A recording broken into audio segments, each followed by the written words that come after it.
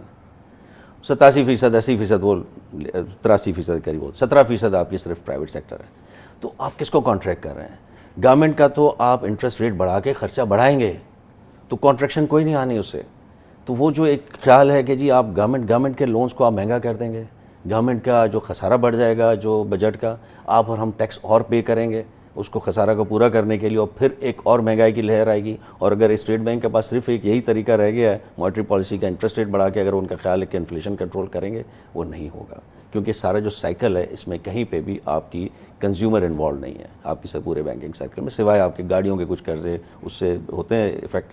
باقی ورنہ ڈیمانڈ میں کوئی ایسی سپائک نہیں ہے جو کہ اگر ہم ایک انالوجی ڈرا کریں، ٹرکی اس وقت بڑی خطرناک صورتحال میں دوچار ہے، اور وہاں پہ حکومت کی کشمکش یہ ہے کہ وہ انٹرسٹ ریٹ اوپر نہیں جانے دے رہے اردوغان صاحب، اور اس کو نیچے کھینچ رہے ہیں، اور پھر وہ اس سے ریزرو بھی ان کے کریش کر رہے ہیں اور ان کی کرنسی بھی بری طرح سے. لیکن ہماری یہ سچویشن نہیں ہے. ہماری وہ سچویشن اس لیے نہیں ہے کہ ہماری اس طرح کی آپ کی ویل انٹیگریٹڈ فائنینشلی نہیں ہے آپ کی اکانومی.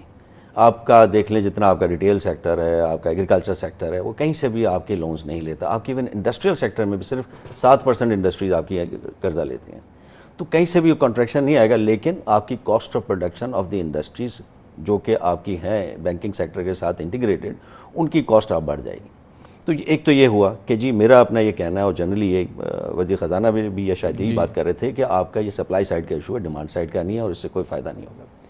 دوسری جو بات ہے وہ ہمیں یہ دیکھنی چاہیے جو میں نے کی کہ ایک تو اس کو سارا آپ کا خسارہ جائے گا آپ کے بجٹ کے اوپر، بجٹ کا خسارہ بڑھے گا، بینکوں کی آمدنیاں ضرور بڑھ جائیں گی، لیکن اس کا کوئی فائدہ اکانومی کو نہیں ہوگا. تھرڈلی یہ ہے کہ یہ آپ کی کنسسٹنسی کے خلاف ہے. آپ پچھلے سال کیا کرتے رہے؟ پچھلے سال ہم نے یہ کیا، اسٹیٹ بینک نے اور گورنمنٹ نے بہت اچھی طرح کیا کہ جی آپ نے ٹرف انٹروڈیوس کیا، 450 ارب کے آپ نے 1% کے اوپر لونز دیے.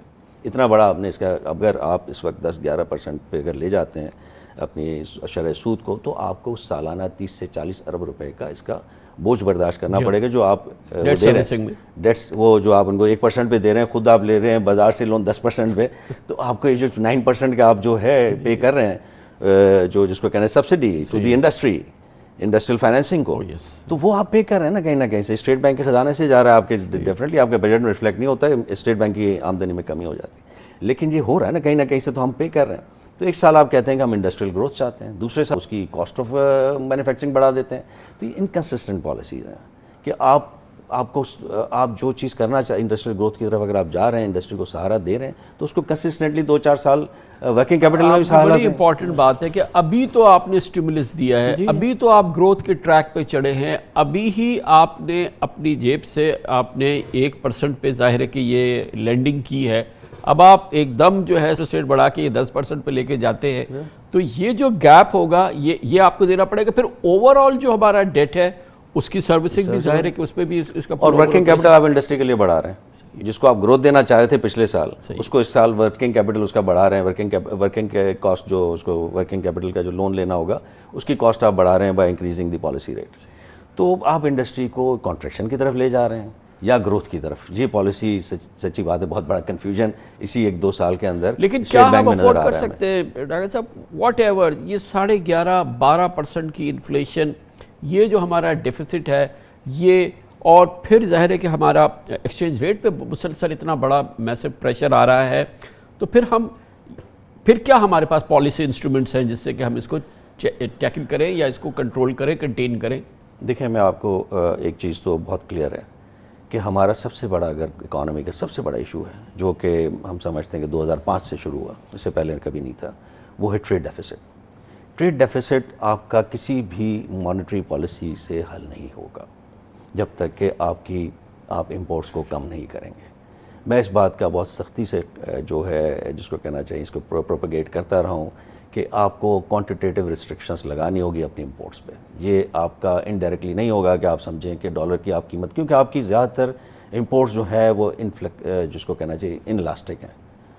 آپ دیکھ لیں کہ یا تو آپ پرتعیش چیزیں کو دیکھ لیں, ہمارا جو کمانا. ڈاکٹر صاحب آپ نے ضرور دیکھا ہوگا جو اس کا کوانٹم ہے, جس کو ہم پرتعیش کہتے ہیں, ہم وہیکل کا بڑا نام لیتے ہیں, دوسری چیزوں کو لیتے ہیں, وہ کوئی اتنا میسو بھی کوئی پرتعیش نہیں ہے. اگر آپ اوور آل دیکھیں تو آپ یہ دیکھیں گے کہ ظاہر ہے کہ کموڈٹی ہے سب سے بڑی چیز ہماری, آئل ہے, پھر سیمنٹ ہے, پھر کوئل ہے, پھر ایڈیبل آئل ہے, پھر پلسز ہیں, یہ چیزیں بڑی وہ ہے. مگر آپ کو سب چیزوں پہ کہیں نہ کہیں کرنا ہوگا. میرا جو ہے نا اس پرتعیش سے زیادہ کا میرا اسکوپ ہے جو میں بات کرتا ہوں کہ 7 سے 8 ارب روپے آپ ڈالرز اپنے آپ کم کر سکتے ہیں.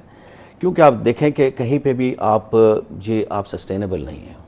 ہر سال اگر آپ کے پاس 8-10 ارب ڈالر کا خسارہ ہے, آپ قرض لیتے جائیں گے, یہ آپ کا ڈیٹ ان سسٹینیبل ہو جائے گا, جیسے کہ ارجنٹینا کے ساتھ ہو چکا ہے کہ یہ آپ کو IMF وغیرہ کی ان پالیسی سے نہیں ہوگا. یہ اس کو آپ کو انٹرنلی اپنی آف کانٹریکٹ ریسٹرکشن کی جب ہم بات کرتے ہیں تو اس میں آپ یہ بھی دیکھیں کہ جو آپ کی امپورٹڈ فیول پہ آپ پاور جنریشن کر رہے ہیں, کیا یہ ضروری ہے کہ وہ امپورٹ فیول پہ پاور جنریشن کر کے ہم زیرو لوڈ شیڈنگ بھی ایک میں سمجھتا ہوں لگژری ہے. انڈسٹری کے لیے تو بالکل آپ کریں زیرو لوڈ شیڈنگ, لیکن ڈومیسٹک پہ اگر تھوڑی بہت کم اگر امپورٹ کر کے ہم گزارا کر سکتے ہیں تو ضرور ہمیں کرنا چاہیے. ہمارے پاس سسٹینیبل ماڈل اس وقت فارن ٹریڈ کا نہیں ہے. جب تک کہ ہم کوانٹیٹیو ریسٹرکشن اور بینس کے ذریعے ہم نہیں آگے اس کو روکیں گے, ہم اپنی قرض کی جو سالانہ ضرورت ہے اس کو کم نہیں کریں گے, ہم ایک بہت ہی انسسٹینیبل اکنامک کنڈیشن کی طرف جا رہے ہیں. بیسکلی ہمیں جانا ہے اپنے انرجی ایشوز کی طرف, جو ہمارے کلیدی مسائل ہیں. یہ تمام انرجی سے ریلیٹڈ مسائل ہیں, پیٹرولیم ریلیٹڈ مسائل ہیں. یہ سارے مسائل جو ہیں یہ اگر جب تک ہم ان کو قابو میں نہیں لائیں گے اس میں بہتری نہیں آ رہی. اور پھر ظاہر ہے کہ یہ پھر جیسے کہ آپ نے فرمایا کتنی مہنگی ہم بجلی بنانے پہ مجبور ہو رہے ہیں, پھر وہ کر رہے ہیں, پھر ہمیں سروسنگ کرنی ہے, کیپیسٹی پیمنٹس, اور ڈالر کے قرضے لے کے نہ کریں. اچھا حد سے حد 24,000 میگا واٹ چاہیے, پھر اتنی, اور پھر ابھی 12,000 میگا واٹ سے کام چل جائے گا, 28,000 میگا واٹ پے کرنا ہے. یہ ایک اور یہ جو بھی ہے ہمیں ڈالر کے بیسس پہ نہیں کرنا چاہیے. ڈالر ضرور بچانا چاہیے. اس کام کو سسٹین آپ تبھی کر سکتے ہیں جب آپ اپنی ڈالر کی سالانہ ریکوائرمنٹ کو تھرو امپورٹ ریسٹرکشن سے کریں. امپورٹ ریسٹرکشن جیسے میں کہا صرف لگژری گوڈس نہیں ہے, آپ کی بہت ساری چیزیں. آپ نے بہت اچھی بات کی, انرجی سیکورٹی آپ اچیو کرنا چاہیے, آپ کو فوڈ سیکورٹی کرنا چاہیے. آپ کے جو شارٹ ٹرم میں تو آپ بین کریں بہت ساری امپورٹس کو, 7-8 بلین وہاں سے بچائیں, اور اس کے بعد آپ جو ہے ایک میڈیم ٹرم میں اور لانگ ٹرم میں انرجی سیکورٹی اور فوڈ سیکورٹی کے ان چیزوں کی طرف جانا چاہیے کہ جو آپ کا اس وقت سب سے بڑا ہے, اور کسی بھی IMF پروگرام یا کسی انٹرسٹ ریٹ بڑھانے سے یہ آپ حل نہیں کر سکتے. یہ سر یہ تو ہو گئے فائنینشیل میٹرز ہو گئے, یہ ہمارے جو ہیں ایڈمنسٹریٹو معاملات ہو گئے اور فسکل سائڈ کے معاملات ہو گئے. لیکن مانیٹری پالیسی میکرز کے لیے جو کہ کل ملیں گے اور پھر ان کے سامنے یہ ساری صورتحال ہو, تو آپ کو ان کے لیے کیا مشورہ ہو اگر آپ ان کے پرسپیکٹو سے دیکھیں؟ اس میں دیکھیں میری بہت ایک کلیئر سوچ ہے کہ آپ اکانومی کو کنٹینیوسلی ایک نی جرک ریئیکشنز پہ نہیں چاہ سکتے, کہ اتنی والیٹیلیٹی اگر آپ انٹرسٹ ریٹ پہ اور اگر ایکسچینج ریٹ پہ رکھیں گے تو آپ کی اکانومی کے لیے پرابلمس ہوں گی, آپ کی انڈسٹری کے لیے, آپ کے انویسٹرز کے لیے فیصلوں کرنے میں پرابلم ہوگی. آپ کو دونوں میں اسٹیبلٹی لانی ہے, اور وہ کس طرح ہو سکتی ہے. ایکسچینج ریٹ پہ میں پہلے بات کر لوں. ایکسچینج ریٹ میں ہمارے ہاں یہ جو ہم نے فری فلوٹ اس کو کیا ہے, دیکھیں یہ بالکل ٹھیک ایک فیصلہ ہے کہ ہمیں روپی کو آرٹیفیشلی اوور ویلیو کر کے نہیں رکھنا چاہیے. وہ بھی ایک غلط طریقہ ہوتا ہے کہ جس کو ہم کرتے ہیں کہ اس طرح سے ہم روپے کی قیمت کو بچانے کی کوشش کرتے ہیں, لیکن یہ بھی غلط ہے کہ آپ اس کو انڈر ویلیو کر کے رکھتے ہیں. جیسے اس وقت ہے کہ وزیر خزانہ صاحب نے کہا کہ اس کی جو ریئل ویلیو ہے روپے کی 166 روپے ہے ڈالر کی, اور اس وقت ڈالر جو ہے 179 پہ. تو یہ انڈر ویلیو روپی کو کرنے سے بھی ہماری مہنگائی اور اس کے زیادہ نقصانات ہیں. لیکن سر وہ مارکیٹ کہہ رہی ہے نا, آپ کی جو امپورٹس ہیں اور آپ کے جو ایکسپورٹس ہیں اور جو ڈیفیسٹ ہے جو ہمیں ڈالر دینا ہے, جو ڈالر ہمارے پاس آ رہا ہے, وہ کہیں سے تو پورا ہوگا, جبھی تو 179 کا ہو رہا ہے, ہم جتنا بھی 166 کہتے رہے. لیکن وہ اسپیکولیشن ہے. میرا کامران صاحب یہ کہنا ہے کہ وہ اسپیکولیشن ہے. ضرور اس کو اگر اس کو آپ مینیج فلوٹ رکھیں کہ گورنمنٹ وقتاً فوقتاً اس کی روپے کو ٹھیک کرتی رہے, اور مارکیٹ پڑے گا, کیونکہ اس وقت ہمارے پاس کوئی فری مارکیٹ نہیں ہے. Frankly speaking we don't have جس کو ایفیشینٹ مارکیٹ. 8-10 بینکس فیصلہ کرتے ہیں کہ انٹر بینک کیا ہوگا ڈالر کا, تو اس طرح کی ہماری اتنی بڑی مارکیٹ کی سائز نہیں ہے کہ جو اس کو جو ہے نا خود ہی اس کو ایکویلیبریم پہ لا سکے. تو ہمیں یہ کوشش یہی کرنی چاہیے کہ اس کو ہم فری فلوٹ نہ رکھیں, ہم اس کو گورنمنٹ ریگولرلی اس کو ریویو کرتی رہے اور بے شک بڑھاتی رہے اس کی ڈالر کی قیمت, لیکن ایک اسٹیبلٹی کے ساتھ ہونا چاہیے. اتنا جو ہے نا جس کو کہتے ہیں ہلچل نہیں ہونی چاہیے, کیونکہ سینٹرل بینک کی پہلے بھی فارورڈ گائیڈنس بھی یہ تھی اور کہا تک بڑا میجرڈ ہوگا. تو آپ کہتے ہیں کہ ہاں ٹھیک ہے یہ پریشر ہے تو یہ, but it doesn't warrant couple of basis point اس میں وہ نہیں ہونا چاہیے. اسی طرح جو وزیر خزانہ صاحب نے بات کی نا کور انفلیشن کی, وہی ہم نے پالیسی رپورٹ میں بھی یہی ہم نے بات کی تھی. کور انفلیشن جو ہے نا وہ ایک زیادہ اسٹیبل وے ہے اور اس کا ایک لانگ ٹرم اور میڈیم ٹرم میں ایک اسٹیبل رہتا ہے اور آہستہ آہستہ بڑھتا ہے, جبکہ آپ کا جو ہیڈ لائن انفلیشن یا جس کو CPI کہتے ہیں وہ ہر 3-4 مہینے بعد اوپر نیچے ہوتا ہے. تو یہ نہیں ہو سکتا کہ آپ آج انٹرسٹ ریٹ اس کے وجہ سے بڑھا دیں پھر آپ اس کو کم کریں.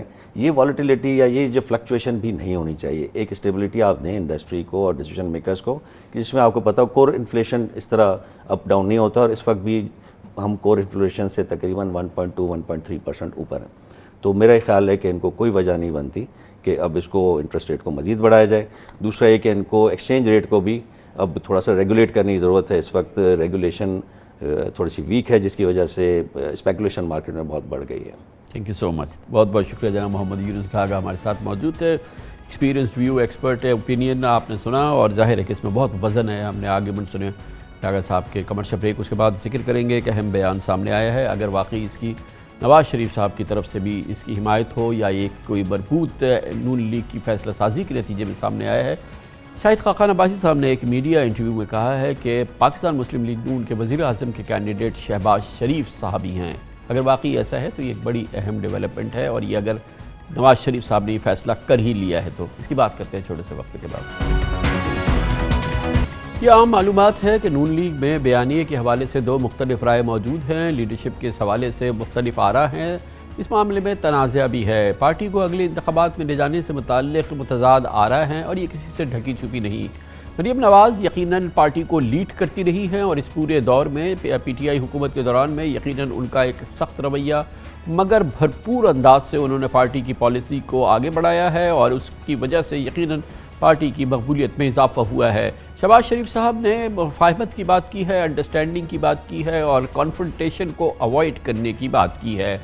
اس حوالے سے یہ بہرحال اپنی جگہ رائے موجود ہے, لیکن ایک رائے لوگوں میں ابھی بھی اس بارے میں کنفیوژن ہے کہ جب آئندہ انتخابات ہوں گے, ان آئندہ انتخابات کے نتیجے میں یا ان آئندہ انتخابات میں نون لیگ کے آئندہ وزیر اعظم کے لیے کینڈیڈیٹ کون ہوں گے. یقیناً یہ ایک چھپتا ہوا سوال ہے, اس کا جواب ابھی واضح طور پہ 2 ٹوک موجود نہیں ہے.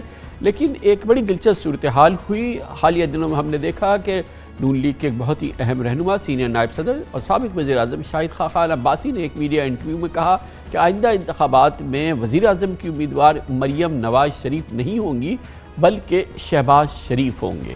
بڑی امپورٹنٹ بات ہے شاہد خاقان عباسی صاحب کہہ رہے ہیں, مگر میری اپنی انڈرسٹینڈنگ یہ ہے کہ ظاہر ہے کہ ایک اہم فیصلہ ہے اور اس کے لیے ابھی 2 ٹوک انداز میں نواز شریف صاحب کی کوئی رائے سامنے نہیں آئی ہے. پارٹی کی لیڈرشپ کی شاید اس پہ ابھی تک کوئی میٹنگ نہیں ہوئی ہے, اس لیے یہ کلیدی فیصلہ دینا اتنا شاید آسان نہیں ہوگا. یقیناً جناب نواز شریف ڈسکوالیفائڈ ہے, مریم نواز ڈسکوالیفائڈ ہے, مگر بہرحال کیا مسلم لیگ نون اب اس کو ایز اے فیٹ اکمپلی منظور کر چکی ہے, یعنی کہ انہوں نے مان لیا ہے کہ اب جناب نواز شریف یا مریم نواز ہمیشہ ڈسکوالیفائڈ رہیں گی. بہرحال یہ میں سمجھتا ہوں کہ ابھی اس کا فیصلہ نہیں ہوا.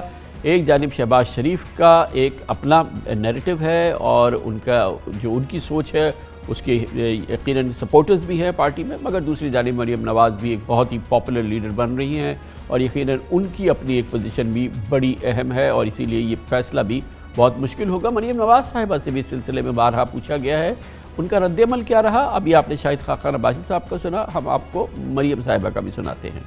میاں نواز شریف کب اناؤنس کر رہے ہیں کہ شہباز شریف اگلے امیدوار ہوں گے وزیر اعظم کی؟ کوئی آپ کا CEC کا اجلاس ہوگا یا اس کو فارملی میاں صاحب پاکستان جب الیکشنز اناؤنس ہوں گے اور ٹائم پہ سب پارٹیز اپنے امیدواران اناؤنس کریں گی تو PMLN بھی کرے گی. یہ